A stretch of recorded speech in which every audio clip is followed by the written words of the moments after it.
Good morning, everybody. This is Steve from the Worley Bugger. It is December 7th, 2023. As you can see, the river looks a lot different than what it did last week during my report. So as predicted, we had about 3 straight days of rain, and there's not much snow left here in the lower valley around Ellensburg. The hills still, in the higher elevations, it was probably some sleet, not big heavy rain like we had here that's driven the river completely up, about 3 times the volume of what it was last week. And you can see the turbidity and the clarity, the speed, everything, like a lot of rivers in Washington right now. This big storm that came through has pushed a lot of water through our rivers, so got to be careful. The Yakima, for as long as I've been fishing it, which is over 30 years, has never ever fished well on the rise. Some rivers are just like that. Some rivers do fish well on a rise, some don't, and the Yakima just happens to fall into that category. So, but on the drop, starts to fish real well, which will be, according to the graphs, a couple of days it'll start receding. We're supposed to dry out here, and temperatures today, right now, the temperature's about 40.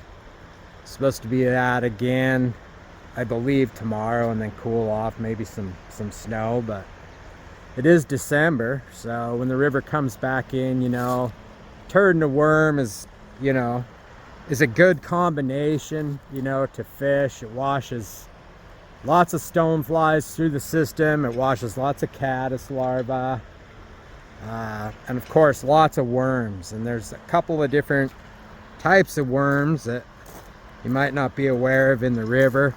One, of course, there's earthworms, and as you can see, like right across the bank, or excuse me, right across the river there, you can see that big soggy bank is full of cranefly larvae and full of earthworms. But one other thing that's happened is, with our reintroduction of salmon over the last decade and a half, the river has started to produce a lot of aquatic worms from salmon decomposing. So from the salmon flesh breaking down, it's created a lot of worms. It's created a lot of leeches in a couple of different colors. So worms in pink and red, when the river is still got some color, it's still chalky, are good. But once it starts to clear up, then go to more of your natural colors. A brighter red, like a San Juan, or basically, again, this time of year, it's getting it in front of them, and they're not going to move great distances. So even streamer fishing will be good. It pushes a lot of small little bait fish around, little salmon, all kinds of different little fingerlings that are living in the river. So, and yeah, too, a heads up, if you're going to be floating when we see these big volumes, especially here, I'm in the farmlands below Rinehart Park. We get a lot of trees, that move around, especially in this section, East Clay Elm section. That's notorious for the ensign. That's notorious for pushing a lot of logs and other debris into the river. So once you get back on in a boat, you got to really have a heads up, because stuff will move around. And of course, we appreciate hearing from you if you're on the river in a certain section before we get there.